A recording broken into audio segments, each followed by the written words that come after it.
So I'm really curious, like, how did you get the idea for the podcast?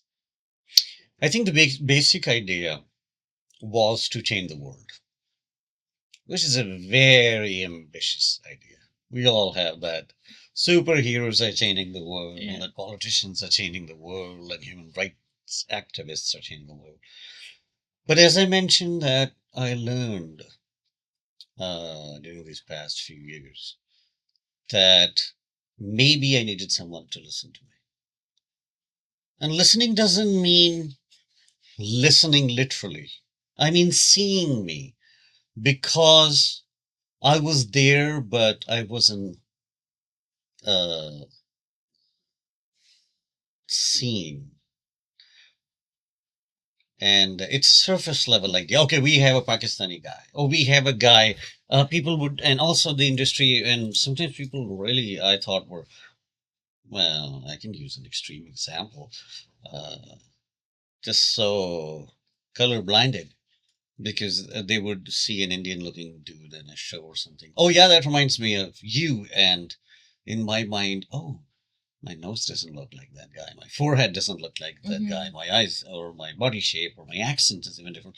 But when you are just the other, so you are kind of like categorized Hmm. with those who are not like us versus them idea, right? Hmm. So this idea when I finished with schooling and whenever I made a movie, so there are two things I notice. First, there's a cut and everybody begins talking about something. What's Hmm. happening in the industry? What's happening in the city? Oh my God, it's a shit show. Oh my God, this is that. And if there's a bit older population that understands the history and politics, they will delve into Yeah. that. And here, the camera guy says, "Oh, the camera is rolling, sound is speeding," and everybody. So we would like to talk about. So do you change into that scene Yeah. work? So I was like, the scene work is a truth, but that's a given truth given by the screenwriter. That's not the truth of these people. Hmm. And what if we talk about that and develop a listening platform where they could really listen to each other? How many people I've directed with, acted with, really know who Franklin is? Maybe 0.1%. Hmm. Why? Because they have seen a version of Franklin through that script or through his directing style. And you probably are a different version of yourself when you're an actor or you're a Yeah, director, yeah, you know, definitely. like We many all are. hats. Yeah, Yeah. exactly. Right. And what else? And if I know the other side of you might learn something, it might help me become a better human being. It might help me understand uh, more Canadian culture. So if I Hmm. visit there, or I have a friend there, or how to deal with someone. For example, if someone is in this is a stupid example, but someone is in a great rush to go to a restroom, and I'm saying the bathroom, they might think in some countries bathroom is different where you just shower. So these terminology Yeah. difference, subcultural mannerism difference. If Hmm. I say something that might come across offensive to someone from a different part of the world, Hmm. so that's why I thought if we develop some listening platform, we might be able to make our cities, our communities more diverse in its true way. Not Hmm. like, okay, we have a diverse cohort of actors because one looks brown, the other looks black, the third one looks like redheaded, the fourth one is like blonde. That is a diversity, but that's not a true diversity. That's at surface level. Hmm. The imagery of diversity we are showing. But everyone also has like their different perspective. Like, for example, like I'm a French Canadian. Canada's a big country. Like, you could have another guest who's like English Canadian who comes from like a very different background, whose parents moved from like Uzbekistan, for example, you know, and like has like, for example, would you be surprised if I told you that I was actually baptized as a Mhm, Christian? mhm. No, that's my point is the generalized idea comes from a second-hand information. The first-hand information gives you at least more, a better picture, a more perspective on someone who's just not like you, Hmm. right? Otherwise, like say we talked about this a little bit, that if somebody, this is in Illinois, I'm giving an example, if someone had a master's from a private institution and someone who went to a state university, the subculture was different. The choices about certain things, the boundaries were a little different. And I did not know that until I experienced. Now, there might be people in both these institutions who were different. But when you do, let's say you were a scientist and you're going to do a test, you usually do a litmus test, right? So you can work with only thus much when you are working on researching a group of people, a species, or a group of plants, a group of animals, and they have individual personality, identity, habits, choices. But that's still better than saying, I understand that animal because I saw that on Nat Geo documentary, right? So that's what has been going on, where the generalized ideas, I think, have been really, it's like me, for example, I don't come from the mainline Pakistani stream, which is Muslim. So definitely my thought process, my habits, and my choices will be different. But that won't come to an understanding by the people who have no clue of that world. They will come up with a generalized idea. Okay, everybody there is a Muslim, or everyone there has a beard, or everyone there is a terrorist, or everyone. So that's the way we have been, right? But yes, you got baptized as a kid or as an adult? As a kid, but it's an interesting story. So basically, my mom didn't really want me to get baptized, but she only did it because I was very sick as a kid. I was born premature, like a month before, and I had like, oh my god, I don't know how to say that in English. It's this disease where you turn yellow as a baby. It's called, Jaundice. yeah, jaundice. Yeah. So, and basically, all my organs were not okay. My kidneys did not work until I was 10. So there was like various nurses and doctors that were like, okay, she might like die. She's not like gonna make it. And the thing is, Quebec being a very religious place, like back in the days, not anymore, you're not able to have your baby like buried with like in the normal cemeteries if they die. I don't know if that changed, but that was the case. Wait, you can't bury your kid if they die without having an affiliation with a religion? Yeah, you can, but it's gonna go in like a communal, like different plot, Okay, different plot. Okay, so there's a plot for the people who are going to heaven and people who go to hell. Yeah, kind of. But Kind of. I'm hoping it changed because like, but that was the case in 91. And the crazy thing is, so my mom was like, okay, I'm gonna get her baptized, so in case she dies, like, we can like bury her somewhere. The problem was that no one wanted to baptize me. Oh. And we're talking like 1991, like it was not like that long ago. But I find it fascinating. So she had to ask, I think it was like 4 different priests until she found one because I was a bastard. That's how they call it. So like my dad left before I was born. So on my birth certificate it is written unknown. And like the priest that was in the village where we lived for those first 5 years of my life, he was like absolutely not. So I guess like And what's the dominant tradition there? Catholicism. Yeah. From New France, and like we definitely have like some Protestant, more on the English Canadian side. But yeah, like it was like mostly like Catholicism and it was very, very strong in Quebec until the 60s, as I was saying. And yeah, so like it always gave me kind of like a weird feeling about religion, or that religion in particular, because I was just like, well, you guys didn't want me from the get-go. So like, First of all, I know this, which sucks.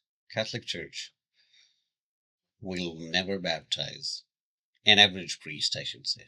An average priest will never baptize or perform a funeral of someone who does not belong to the Catholic Church.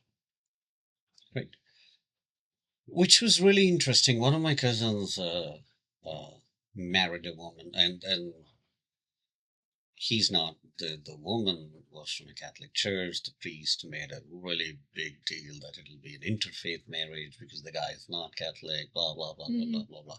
Anyway, so same thing. If someone dies and the funeral home calls the local ministers, if it Hmm. goes to a Catholic priest, they will say no right away.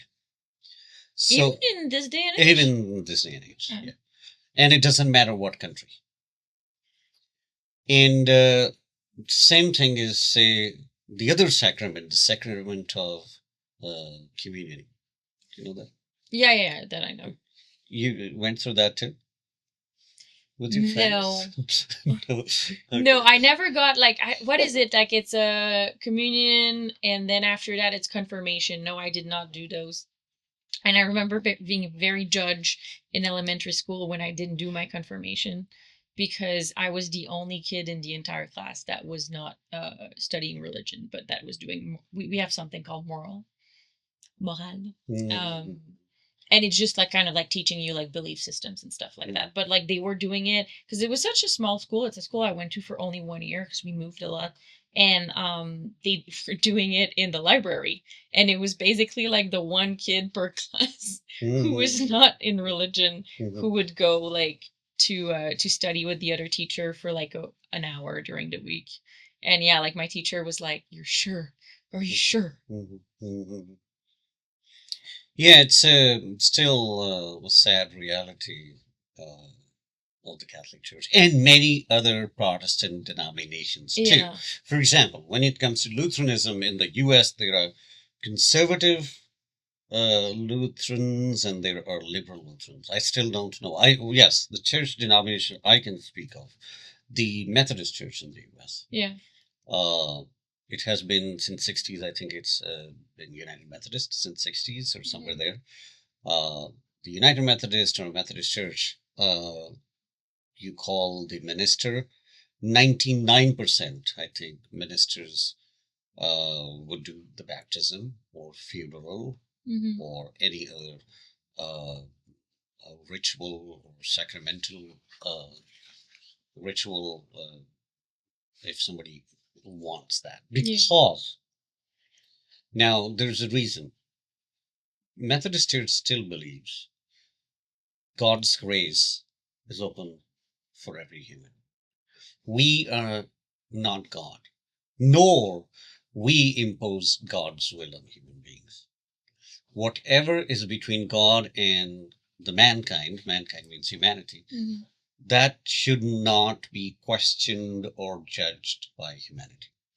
Whereas the Catholic Church, more, they think that they are the, what do we call, gatekeepers, or they are the, like, hierarchy of the establishment. You know, they control it because their model is more governmental model Mhm. historically.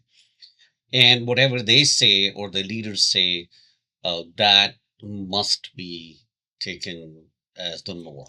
But I do think that it changed a lot in Quebec. Like I think like I can talk for Quebec because I don't know like Catholicism in other places, but I do think that it's way more open than it used to be. And like because I was talking about this story to some people and they said like if that happened today, like pretty much every priest would probably have baptized me, you know. It was like kind of like As long as your mother is a member there of I that think she was local parish. I think she was baptized, yeah. But she had to go to another parish because she had to find someone who was. Right. But you can't, like, for example, the closest Catholic church you walk into, it's not that you can say that I've got a baby and I would like my baby to be baptized. Yeah. And I just moved from Canada, whatever. So the first thing they might ask you is, because my film has been filmed, shot in a Catholic church in 25th Oh, I Street. love the sound in So, Catholic church. It's always the best on movies when you shoot in an actual. because of the echo. Yeah, I find it so beautiful. Sure, yeah. So I had a little different maybe relationship with them because I initially knew a teacher there, a Sunday school type teacher there, Hmm. and she knew that I was already educated in theology. She introduced me to the priest So I knew two priests there. It was a little different. Mm-hmm. But for an average Joe walking into a church and saying, I want to get baptized, I think still Catholic Church priests will say no. Unless the mom has some affiliation or she has been a member of that congregation or she lies that I was a Catholic in Louisiana and I moved here and then you get yourself registered. It's not very complicated. I think it's a bit maybe, but because the thing is like Quebec used to be like so Catholic and like the religion used to be so strong, and now they have lost so many like faithful Christians, well Catholics I guess, that I think that now like they're really opening up to like kind of like bringing That's people, so that great. so now I think that if someone would walk into, but I could be wrong, you know. No, I could be wrong too. Because see, I am not the guy who goes to a church every Sunday and see what changed and what not. Yeah. But in general idea, I think was that you have to be a Catholic in order to receive the sacrament. The same thing if you walk up to the altar and say, I need a wafer or bread and wine or grape juice, Yeah. they'll ask you, are you Catholic? Unless you're in a touristy place, so they will assume you are. Yeah. But it's not openly like a Methodist church will announce that God's grace or this bread Mhm. and sorry, bread and juice is for everybody who desires to. Yeah. We don't stop you, right? Yeah. So there is an idea because see their whole liturgy is that you have come to God through the priest. Your sins are forgiven through the priest in Catholicism. Mm-hmm. So unless that's why that confession box comes. Yeah, but they don't really do that anymore. I don't No, even know. yes, very rare now. Yeah, I think they don't have the no the amount of priests to do it too. Like it just like logistically it doesn't work. Yeah, yeah. Yeah. No, I saw that last time was in Rome. So, but the idea, the interpretation, because you asked this question earlier in the morning, the interpretation of the same tradition has been modified according to the system's benefit. Mm-hmm. Because you have to understand the expansion of Catholic Church also had a lot of power play. Mm-hmm. When in Spain, the Bishop of Spain moved to South America and all that. So it was a very regimental, Yeah. because that's the way they thought you can control people. And it became then, there was a time, there was phase, it was very businessy. Mm-hmm. Priests became highly manipulative and the corruption, and they were saying, okay, put some money down if you want your forefathers to be set free from purgatory or hell and all that stuff. So, yeah. And that's the still, I think, in the US, I don't know what Canada, in the US, a lot of people think Catholics are different than Christians. And in general, unless you go to theological training or school, you don't get to understand that all are Christians. These are just different expressions of the same belief system. Yeah, no, for sure. For me, like it's also very like foreign because even if I'm baptized, like I actually grew up like in a Wiccan household. So yeah, like I remember going to school and like hearing about, like even in university actually that's when it caused me problems because I had some optional classes that were like art history, and I don't know the stories as well as like other people that were raised Christians, you know. For me, we studied more in my house like Greek mythology, because like a lot of like the goddess we would pray to were like Artemis and, you know, like Athena, all of those. But yeah, like it was so strange for me because I did not know that my upbringing was weird until like It's different. I mean, not weird. It's just was different, and people you were around, maybe the majority belong to a different stream. It's like me being born and raised in Pakistan, where the neighborhoods we live in mostly were Muslim. So it was just different, right? And some people like that kind of difference, and some people hate that. That's why we see so much hatred in the world. Some people like the idea that, okay, these kids are a little different because they suit up and go to a church, right? Yeah. And for them, it was like cool. And some people, it was like, oh my God, that's the outfit of infidels, and that's the outfit of are colonizers, and that's the outfit of those forces that impose war on the Muslim world, and that's why this becomes a very conflict based issue. Christians, local Christians of the Middle East versus Muslims. And I think it's very difficult to explain to the local people here because here the tensions are based on race, your accent, your choices, your sexual orientation. And the rest of the world is not like that. Yeah, no, for sure. It's like I have a friend from Lebanon and he's Christian and he was like telling me about like how like he lives in Canada now and he's telling me how difficult it was to live his faith and I guess he feels like more secure in Canada because there's like the war and everything.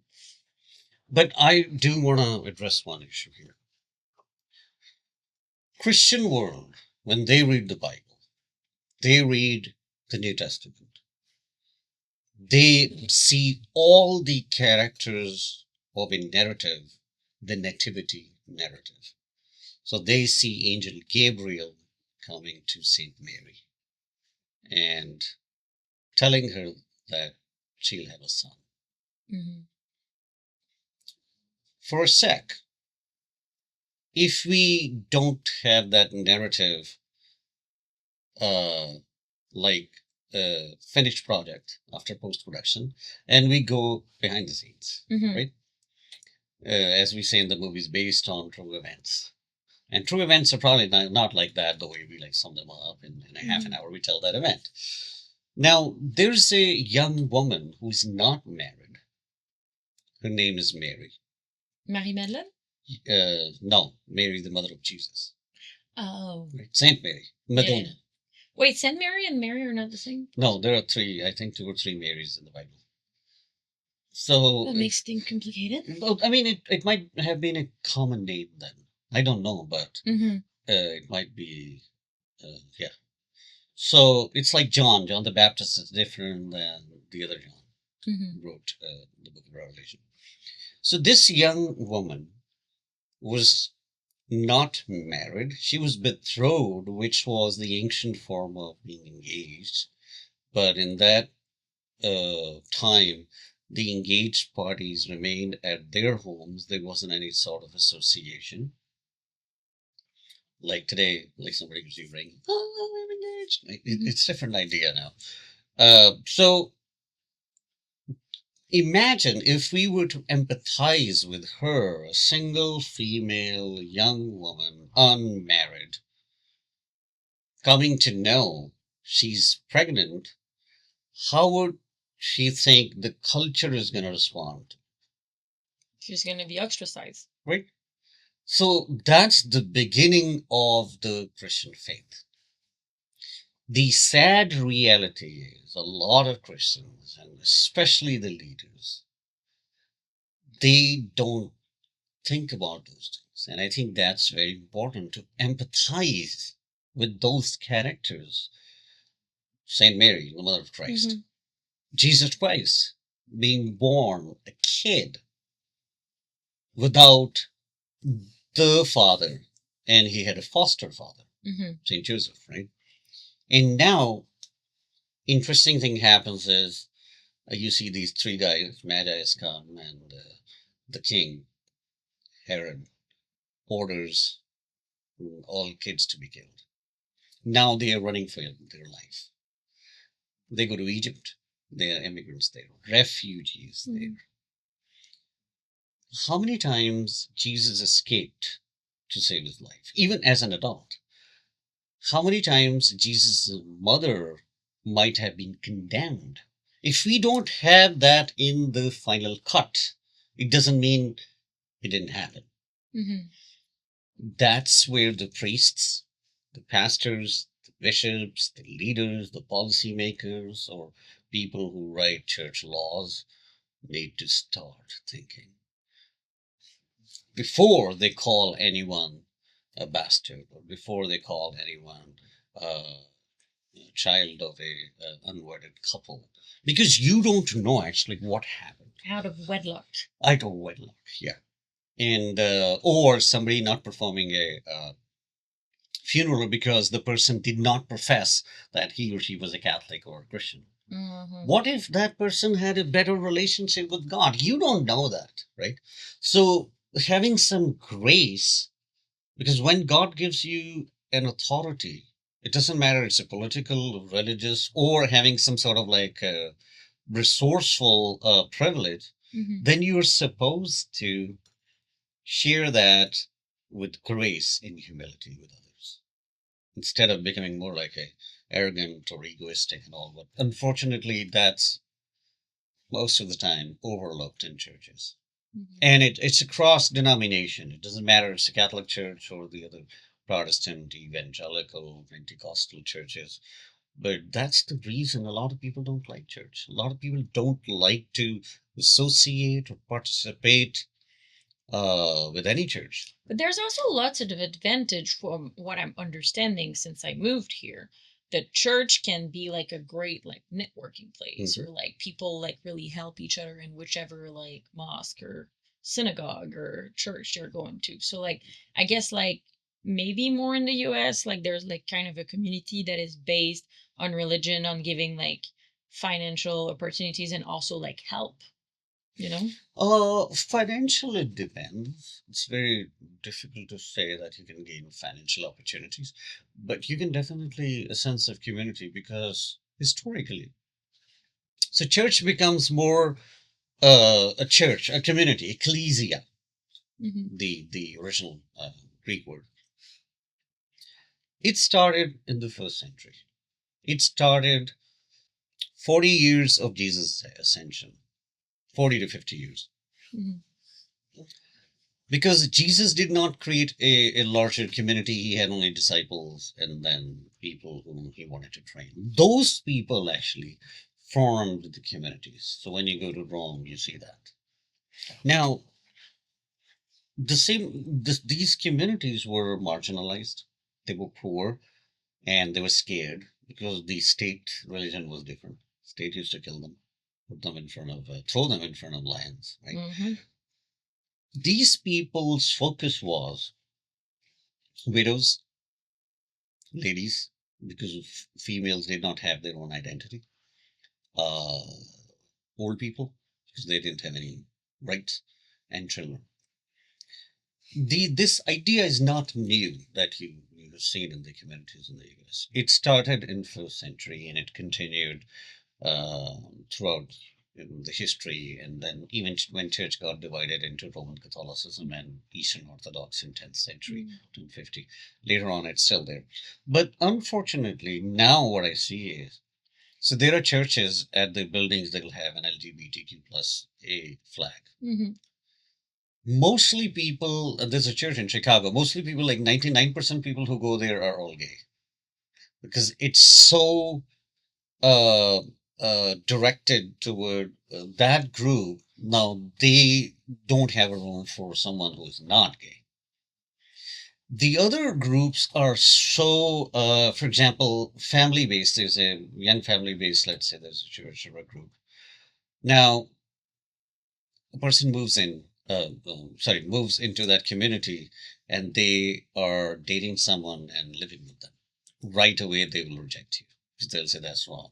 Get married and then come to us, or we'll marry you, right? Because Yeah, that's not like that in Canada. Like so. it's more open, I think. Oh, okay. Yeah, yeah. Then there are groups or churches that are so like everyone will be above 70, or the youth groups are usually either African American or extremely white because white people would live in suburbs of this Mm-hmm. expensive neighborhood. So it's very, I would say, divided. I didn't say like though that it was like new. Like I know that like the community from the church has been there for like a long time.